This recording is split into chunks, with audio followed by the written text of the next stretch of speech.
by the time that D'Angelo and I started the Voodoo record, which was like mid '96, that was the hardest thing ever because he constantly, like, he wanted me to drag the beat, but then he dragged the beat behind me. And so now I got to program my mind to think, okay, this is the metronome. And now he wants me to play.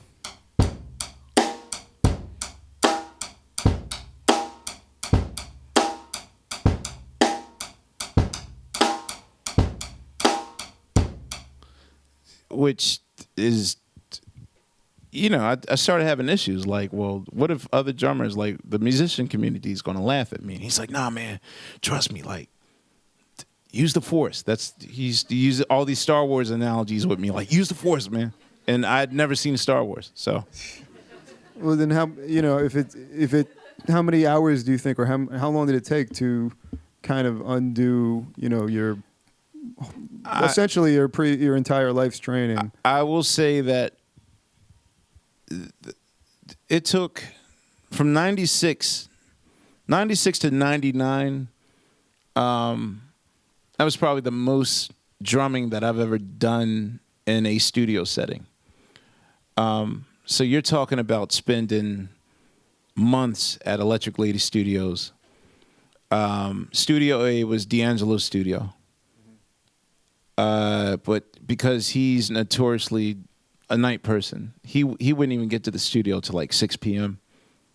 His hours are like from 6 p.m. to 11 a.m. So he would let Common do his work. We work with Common in the daytime. So to do like Water for Chocolate, Common's album, we would start at like 10 in the morning, get done around 6. If we had to do more stuff, then we go to the B room. So now Common has the B room, D'Angelo has the A room.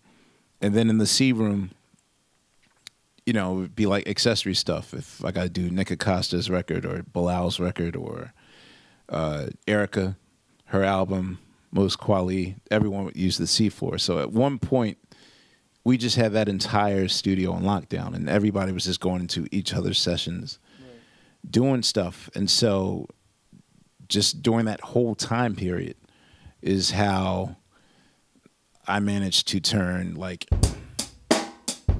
into... There was one song called, the very first song we did for Voodoo was a song that didn't make the record. It was called Bitch.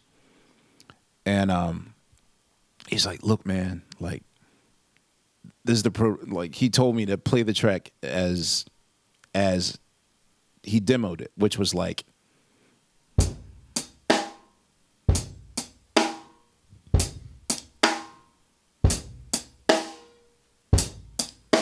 for 8 minutes. And I did it.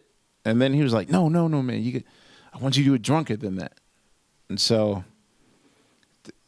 I don't know. By 2000, then I just like...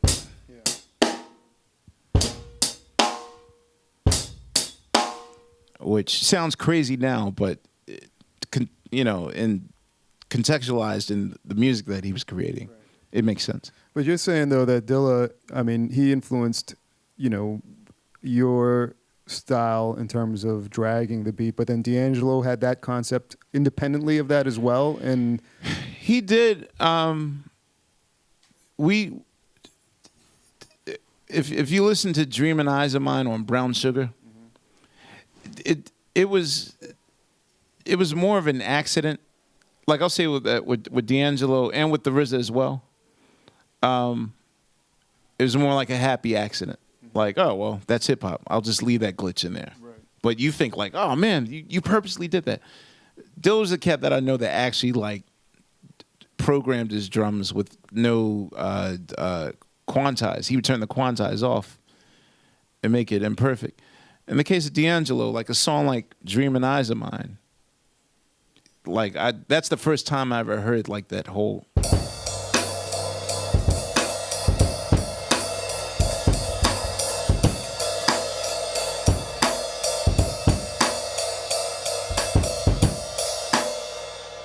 And when I asked Bob Power about that, I was like, yo, like, how did he make it sound so messed up? He's like, because he didn't read the manual in the book. Like, so, but it had personality to it, so I just gravitated towards it. But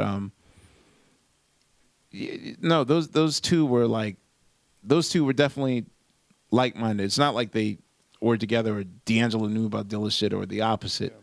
They just happened to come from the same tree, and that allowed me to experiment.